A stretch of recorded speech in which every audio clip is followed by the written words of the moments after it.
Ahí está. Ok, Francisco, Eddie y Juan, pueden partir. Bueno, ahí está. Buenos días, profe, compañeros. Bueno, nuestro tema fue la sinergia respecto a la teoría general del sistema. Avanza, Juanito. Ya. Primeramente, tenemos que tener en cuenta que la sinergia nace como un término, como un fenómeno dentro de lo que es como el sistema. Entonces tenemos que tener en cuenta este término junto a otros más como lo que es el conglomerado. Y partiendo por eso, en perspectiva, tenemos que tener en cuenta que el sistema vamos a tenerlo como el conjunto de elementos organizados que básicamente se relacionan entre sí y que están incorporados en sí subsistemas que también pueden interactuar de forma, si bien autónoma o colectiva. En esta parte, nosotros tenemos como se plantea Aristóteles, el todo no es igual a la suma de sus partes. Esto se podría explicar bien como el hecho de que las partes del sistema interactúen no significa que eso sea como la totalidad funcional de bien si sea el sistema en general. ¿Me explico? De forma que eh, para como la organización de un sistema, no necesariamente la función que cumple una parte fundamental de ese sistema sea el rol completamente para ese componente. Es por eso que nace este postulado.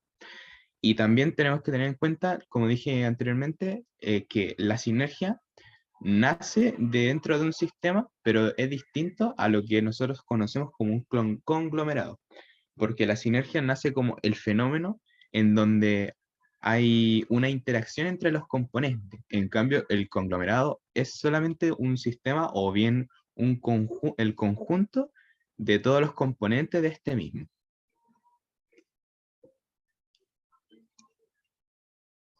Em, entonces, podemos definir desde este punto a lo que nosotros vamos a entender como sinergia, básicamente una propiedad o un fenómeno que nace dentro de un sistema para todas componentes en donde se observe como una cooperación de estos dos para una causa en específica, o sea, un objetivo, que contribuyen de manera para poder, sea en ese sentido, dentro del sistema, sea un objetivo claro o específico para tales como elementos para determinar un punto en específico, o sea, en este caso, un mismo resultado.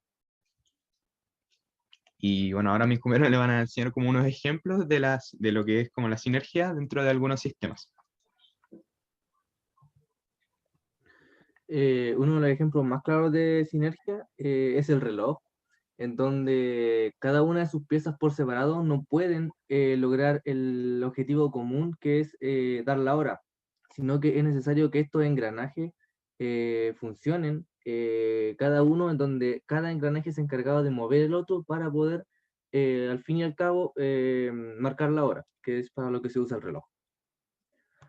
También otro ejemplo de sinergia es el ser humano, en donde cada subsistema del ser humano, si es que vemos al ser humano como tal, como un sistema general, los subsistemas como lo son el sistema respiratorio, sistema cardíaco, sistema circulatorio, tienen que trabajar entre ellos coordinados para poder así poder tener, o sea, poder lograr el objetivo que es que el ser humano viva correctamente.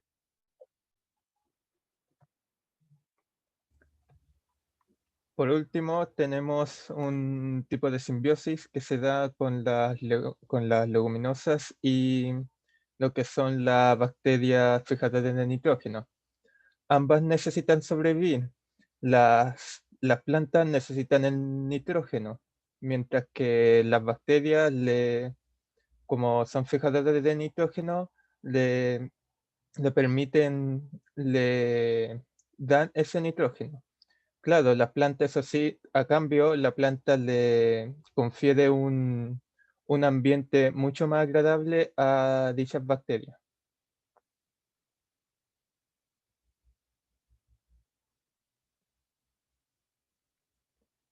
Y para ya finalizar nuestra presentación, tenemos con los ejemplos que la sinergia es un fenómeno de vital importancia, ya que si este fenómeno falla, puede provocar el mal funcionamiento de un sistema. Con eso damos por finalizado la presentación. Muchas gracias por su atención.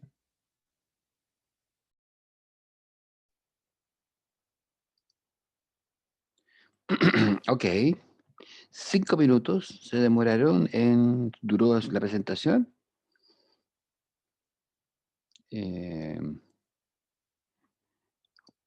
Voy a salir de aquí. Ok. Ok, chicos, chicas, ¿tienen alguna pregunta al grupo? ¿Están todos satisfechos con la explicación y los ejemplos de sinergia?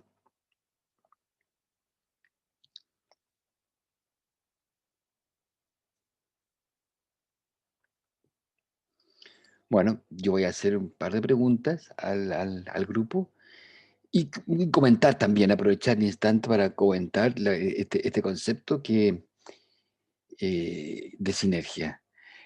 A mí me queda la duda un poco el ejemplo de sinergia con el reloj. ¿M? Porque hay 3 ejemplos de seres vivos, 2 ejemplos de seres vivos y uno que es una máquina. ¿Cómo, em, si bien yo creo que tienen una similitud en cuanto a que, claro, como mencionó el compañero, sin todas las piezas trabajando en conjunto no se puede dar la hora. Pero, ¿qué diferencia ustedes distinguen entre el fenómeno sinérgico de un ser vivo y de una máquina? Si pudieran reflexionar un poquito sobre si ustedes tienen que defender, como le estoy pidiendo que lo hagan, si tuvieran que defender ante una instancia mayor el fenómeno de sinergia entre una máquina y un ser vivo, ¿qué distinción o qué cosa puede que los separe un poco? La distinción, creo yo, es Ujú. que un ser vivo puede ser visto como un sistema complejo porque está formado por más subsistemas, que a la vez esos sistemas tienen otras partes que funcionan con cada uno y ahí tiene que haber más coordinación. En cambio, un reloj simplemente son partes que interactúan entre él. Entonces podría ser solamente el reloj un sistema simple y el sistema humano ya un sistema mucho más complejo. Claro, sí, es verdad. Yo creo que el reloj, si uno lo mira como que la función es dar la hora y tiene elementos, claro, se transforma en una interacción que es positiva y que emerge algo que es un poquitín, eh, algo que es lo que emerge cuando interactúa la parte del reloj, es algo que es percibido como una cosa sinérgica. La hora, por ejemplo, pero no emerge directamente como un fenómeno nuevo, que sería el caso de alcanzar la manzana entre los seres humanos que están ahí alcanzando la rama, que colaboran. Claro, aquí en el reloj también las partes colaboran. Un poco la diferencia está, yo veo, es que en el caso de los seres vivos, está esta compleja interacción que permite conservar al, a los sistemas vivos esas características. Por ejemplo, en este caso, alcanzar alimento, alcanzar una función que se puede conservar. En las máquinas, esta conservación no es autónoma, no emerge del grupo. Hay que darle cuerda al reloj, hay que meterle la pila, no sé, hay que hacer algo más que lo que emerge solo de la interacción de la parte de un sistema. Entonces, si bien cumple con la definición, hay una diferencia ahí entre lo vivo y lo no vivo. Eh, Así que eso, para que quede un poquito más reforzada la idea, yo creo que uno puede tener sinergia a distintos niveles, en un nivel mucho más significativo, diría yo, que en los seres vivos, donde es más evidente y donde se logra una función que tiene que ver con conservar la composición, la estructura, por ejemplo, puede ser la estructura de individuo o la estructura social, que en el caso de la cooperación entre los seres vivos, que se cooperan para alcanzar algo. Por ejemplo, los animales que van en manadas se cooperan, ¿cierto?, para alcanzar una presa. Y eso surge como una sinergia, ¿cierto? Sinérgicamente, por ejemplo, las hienas eh, eh, encuentran sus presas, ¿no? Sinérgicamente, por ejemplo, también los sistemas del cuerpo, el sistema nervioso, el sistema endocrino, actúan, ¿cierto?, para responder. Quisiera comentarles también o preguntarle a ustedes, ¿qué sería qué otra interacción de elementos de un sistema genera algo que sería opuesto a la sinergia? ¿O no existe nada opuesto a la sinergia?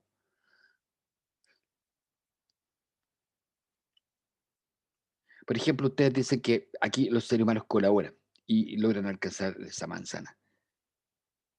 ¿Cómo se imaginan el fenómeno contrario? Como individualismo, o sea, que intenten hacerlo solo. No sé si tendrá un nombre en el sistema, eso sí, como... Un poquito más, porque el individualismo implica lo que ustedes dijeron sobre, por ejemplo, que las partes del reloj por sí sola o las partes de un órgano por sí sola no alcanzan un nivel nuevo que sería la totalidad. El individualismo Ujú. sería eso, que están las piezas separadas y que no interactúan. Pero hay algo que más, que menos que eso, que es lo contrario a la cooperación.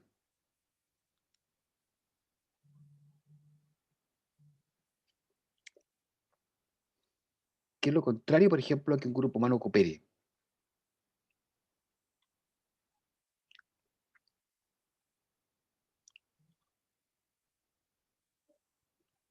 Que sería lo contrario a la Podría cooperación. ser que ese grupo humano se separe, Ya, algo pero relacionado con eso.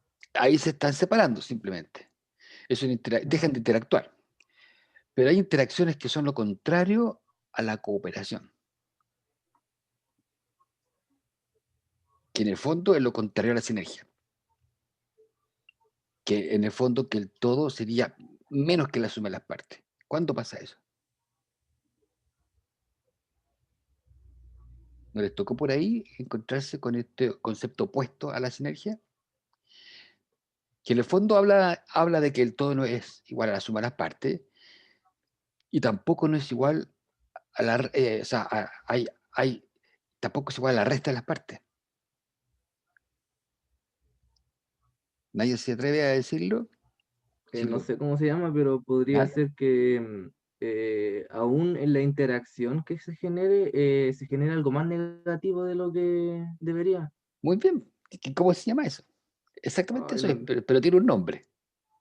Tiene dos nombres, o tres nombres, pero hay uno que es muy conocido, que es la sí. competencia. Ah, La competencia, el antagonismo. Por ejemplo, lo que podría ocurrir ahí que en la interacción ya no es positiva. En la interacción para alcanzar se transforma en una interacción negativa. Se empiezan a hacer efectos que se restan. Porque una cosa es la cooperación que genera la sinergia. Otra cosa sería el neutralismo, donde los individuos no se pescan, no interactúan, no hacen nada. Y el otro es que hacen interacciones negativas, que interactúan negativamente. Entonces, cuando hablamos de que el todo no es la suma de las partes, podemos decir que es más que la suma de las partes, sinergia, o que es menos que la suma de las partes, antagonismo. ¿Ya? Y eso también ocurre. Son interacciones en que las partes de un sistema son menos que la suma de las partes, se anulan, se afectan negativamente en superar. ¿Ok? Entonces ahí se entiende qué es lo que es la sinergia y al mismo tiempo se puede entender qué es lo que es el antagonismo o la competencia, la falta de una interacción negativa. Profe, ¿Sí? pero cuando nace, digo, cuando está el antagonismo, ¿se anulan completamente o una parte al final puede quedar más beneficiada que la otra? Normalmente producen o son capaces de operar en su menor capacidad. Va a ser siempre menos que su propia capacidad. No se anulan a tal punto Bueno, podría ocurrir que en un caso, por ejemplo, un subsistema se anula a tal punto que ese subsistema desaparece, o ese elemento del sistema desaparece, podría ser. Pero lo que ocurre normalmente es que si las capacidades de un elemento son 100, cuando están en interacciones negativas, competitivas, antagonistas, su capacidad baja a 80, 70, podría bajar mucho, pero en general bajan algo. Y el sistema no funciona bien. Es por ejemplo, imagínense un sistema de buses, ¿ya? Un sistema de transporte, como lo hablamos en la otra clase.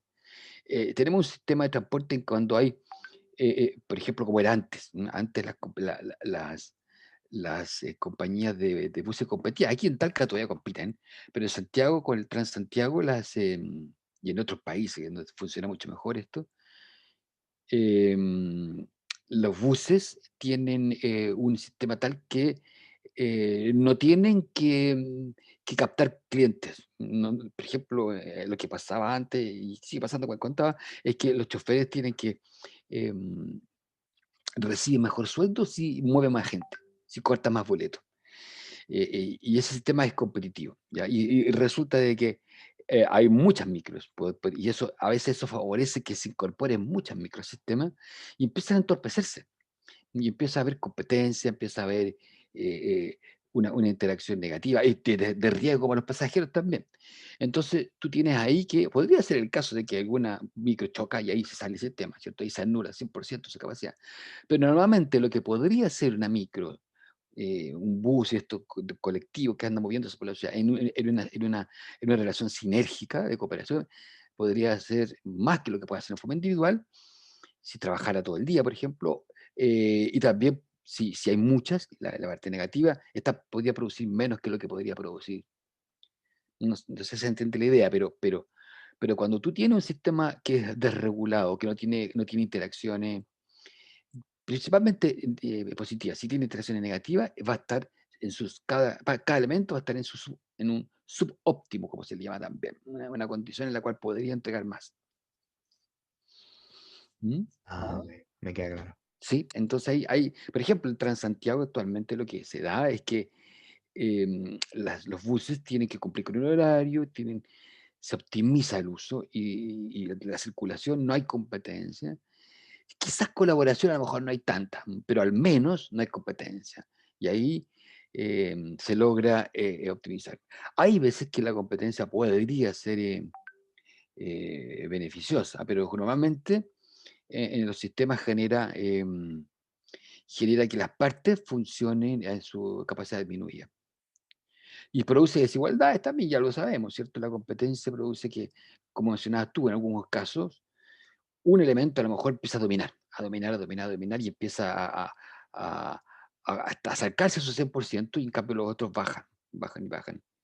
De 100 a todos 20, por ejemplo, y uno es cercano a 100. Nunca va a ser 100 porque siempre va a tener otro elemento que van a estar ahí compitiendo, pero puede que haya una desigualdad. Hay distintas posibilidades. Ok, eso era como para complementar lo que ustedes nos hablaron de sinergia, que es un concepto que en bioquímica ustedes seguramente lo han escuchado cuando hay interacciones sinérgicas. ¿Ya? Hay reacciones químicas que se dan, que son muy sinérgicas en términos de producción de energía libre, de energía. Perfecto, muchas gracias. Muchas gracias, Juan, Eddie, y ay, olvidé el otro nombre. ¿Cuál? Francisco. Francisco, ok. Continuamos entonces con le correspondería ya por defecto al grupo 3.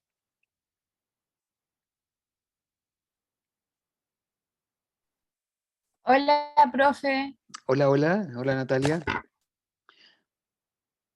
A mí me tocaría con mi grupo, pero me doy cuenta de que no está ninguna de las dos, pero yo creo que voy a presentar sola nomás. Feazo que no estén acá presentes. ¿Qué le habrá pasado? Sí, ¿No puedes comunicarte sé con que ella? Natalia, sé que Natalia está con infección, o sea, tiene un problema. Ya, Y Bárbara le estaba hablando, pero no me contesta, no sé qué le habrá pasado, pero no está aquí en la llamada, quizás se cayó. A ver, espérate, déjame ver qué veo yo acá. Bárbara está.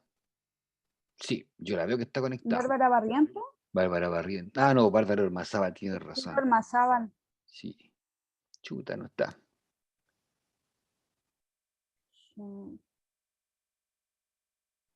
Ya, Está pero no sé, yo igual tengo la presentación, así que no sé si quiere presentar sola.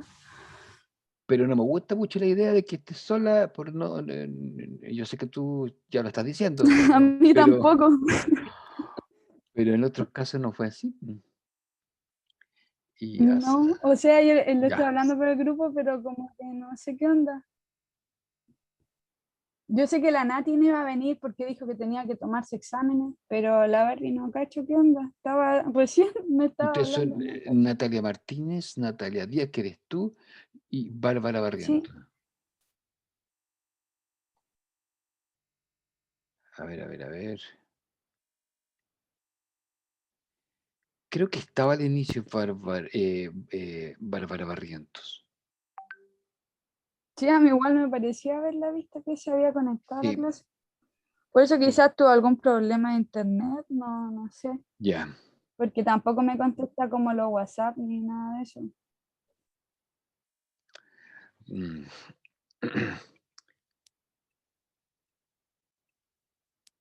Ya, ok. Va a quedar anotadito igual esto. Así que, pero avanza tú nomás para no atrasarnos. Ya. ¿Me da para compartir pantalla? Ah, ya Sí, puedo. sí puedes, sí puedes. Todos pueden compartir pantalla sin mi autorización. ¿Se ve? Sí, sí se ve.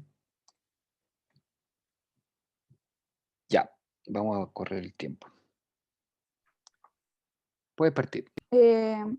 Ya. Bueno, a nosotros nos había tocado hablar sobre la homeostasis. Y esta se representa como, tal como su nombre lo dice, homoestasis, que es como igualar, no, como en griego era como igual estado, que era como mantener el estado de equilibrio, tal como lo dice aquí, que es la capacidad de los seres vivos para mantener la estabilidad interior, eh, manteniendo como este intercambio de materia y energía con su entorno.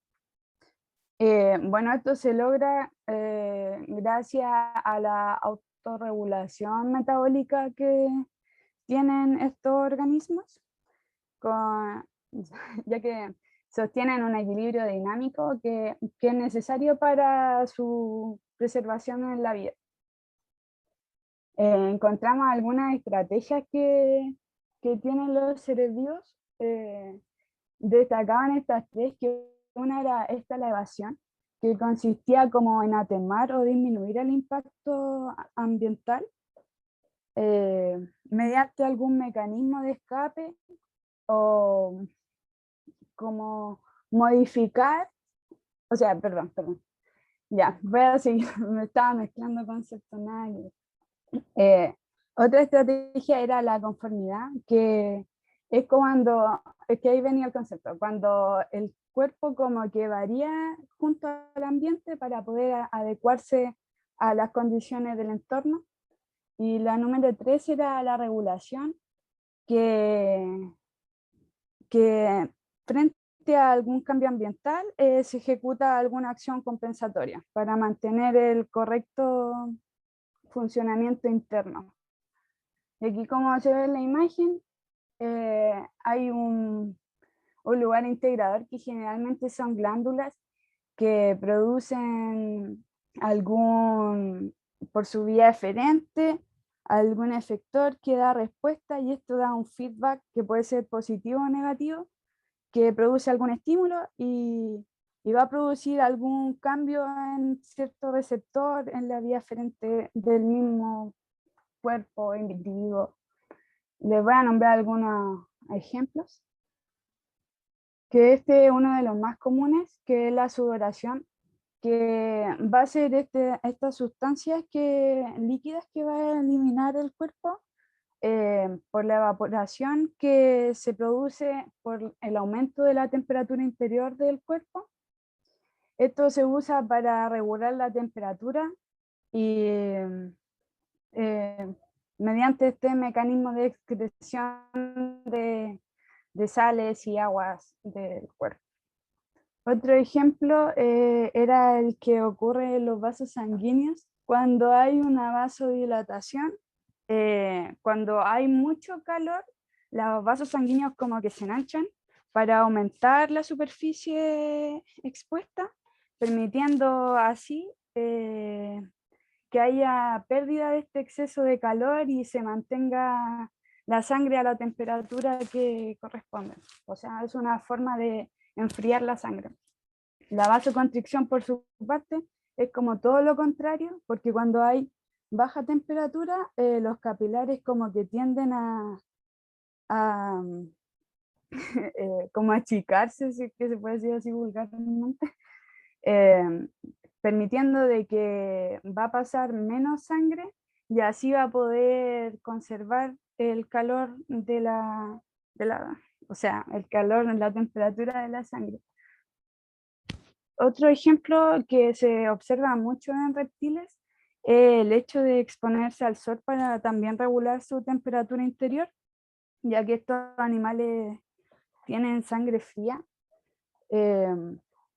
Una vez me acuerdo que un profesor nos explicaba que en la bomba de sodio-potasio ellos tienen como un error y por eso perdían como calor.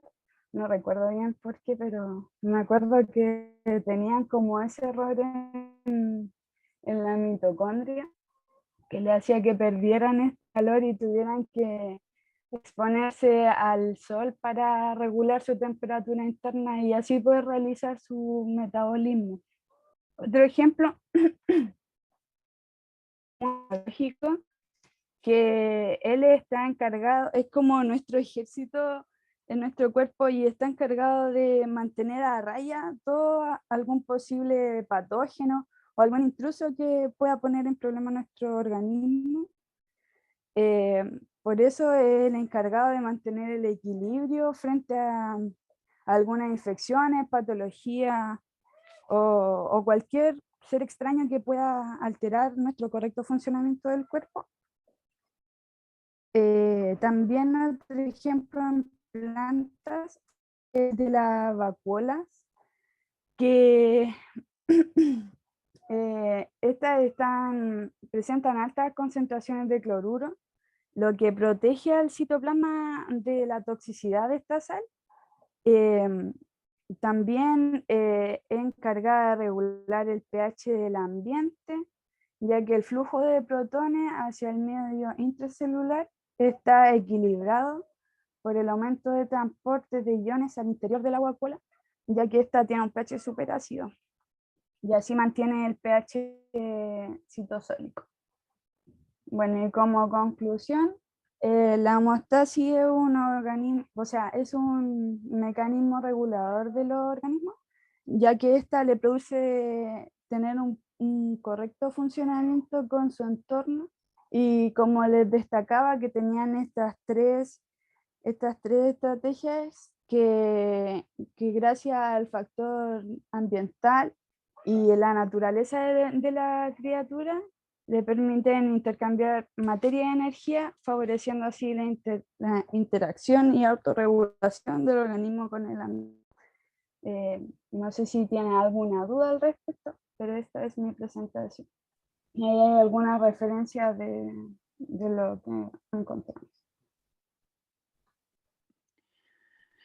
Bien, Natalia, 7 minutos. 7 minutos en la presentación. No sé si tienen más comentarios algunos compañeros. ¿Se ha incorporado algún compañero del grupo? Parece que... No sé.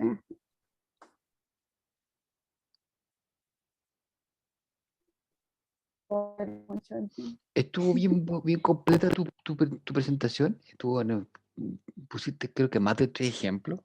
Así que está Sí.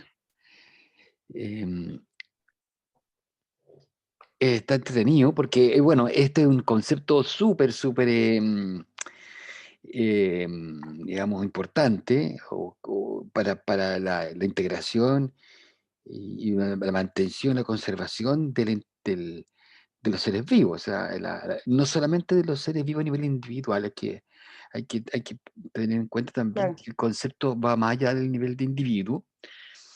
Los ejemplos que tú mostraste son del individuo y de sus partes, pero también Sí. se habla de hemostasis para otro tipo de escala de la organización biológica. No sé si se conoce algún otro ejemplo. Eh, no Que sé, haya- de hecho le iba a preguntar a usted si como que me diera un ejemplo como que usted dice así como a nivel más de población, así Claro, exacto. Ujú. como más... Se habla de homeostasis incluso a nivel de los ecosistemas, por ejemplo, a nivel de la interacción de poblaciones de individuos con el ambiente. Por ejemplo, no sé si han escuchado ustedes la resiliencia, yo creo que ese es otro concepto que también está en Ah, el sí. apunte. Se habla que los sistemas son resilientes porque son capaces de volver al estado previo después de una perturbación. Entonces, cuando tú tienes un shock de calor, en el caso de un organismo, como el que mostraste tú, o un aumento de temperatura ambiental, nosotros sudamos, ¿cierto? Y eso es la homeostasis, la tendencia entonces a mantener este estado de equilibrio, de funcionamiento a un cierto nivel óptimo, pero se le dice que el sistema, cuando se observa eso desde afuera, se dice que el sistema tiende a volver a un estado previo, que era, por ejemplo, mantener cierta temperatura, que nosotros mantengamos nuestros 36,5 grados, ¿cierto? Un rango, y si afuera hay 45 grados, vamos a tratar de mantener esa temperatura. Entonces sudamos para no tener tanta temperatura. Entonces el sistema se resiliente. Pero la homeostasis es el proceso que da cuenta. La resiliencia es lo que uno observa.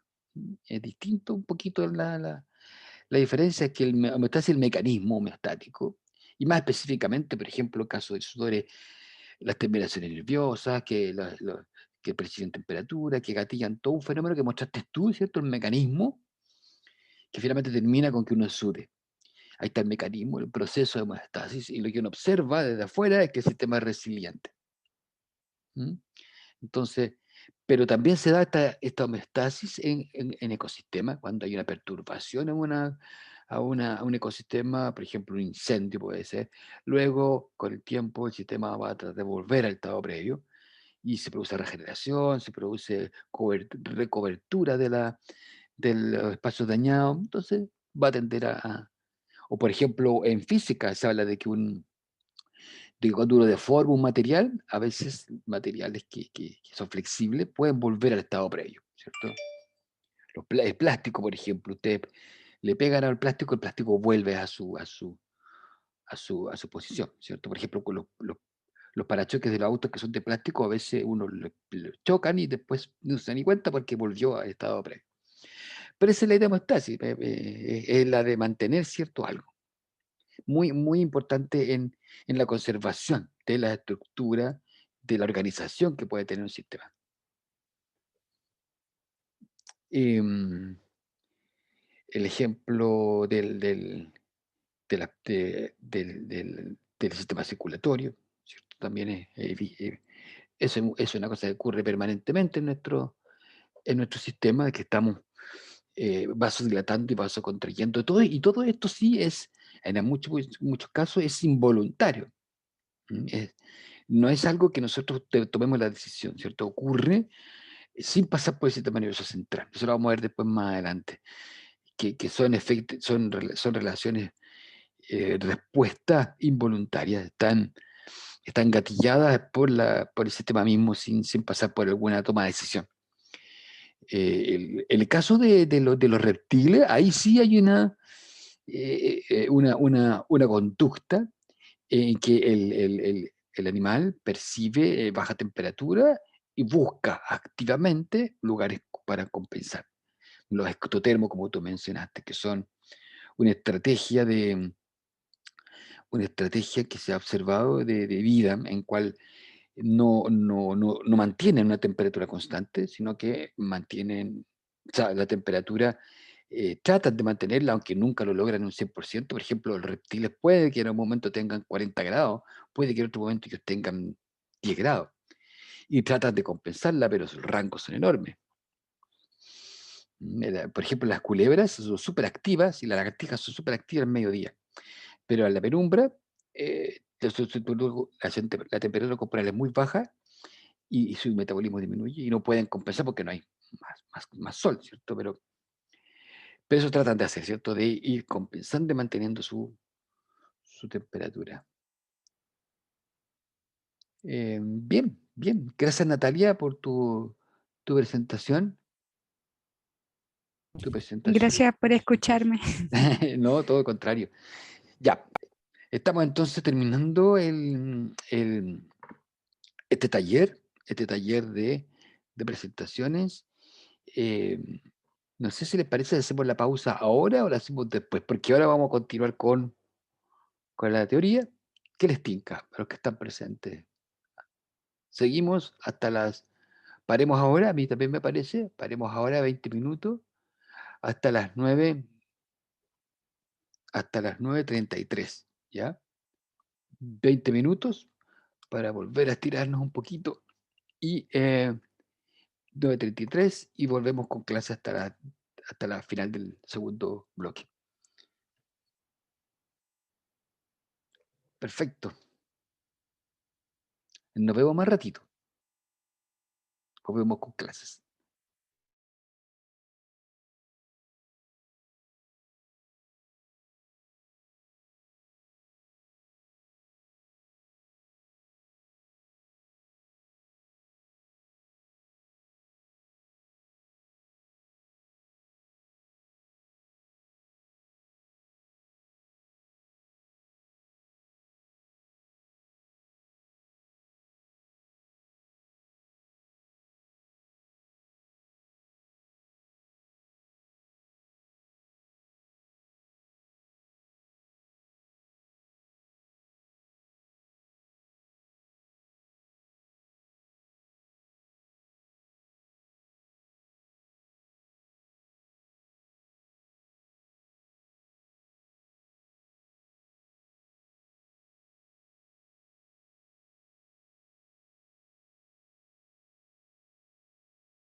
Estamos de vuelta entonces, chicos, chicas, son las 9:33.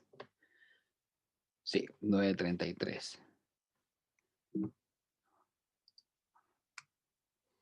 Vamos a, no sé si están listos, ya están instalados, instaladas. Yo sí, profe. Bien, bien. Ok, muchas gracias. No puse la pausa, así que va a quedar súper largo este video. Se me olvidó poner la pausa. Así que voy a tener que quitarlo aparentemente después, porque si no va a quedar muy largo. Claro, está grabando todavía. ¿O no? A ver. ¿Se ve lo que dice grabación? ¿Grabando? Parece que sí. Ujú. Un momentito, déjeme hacer algo acá.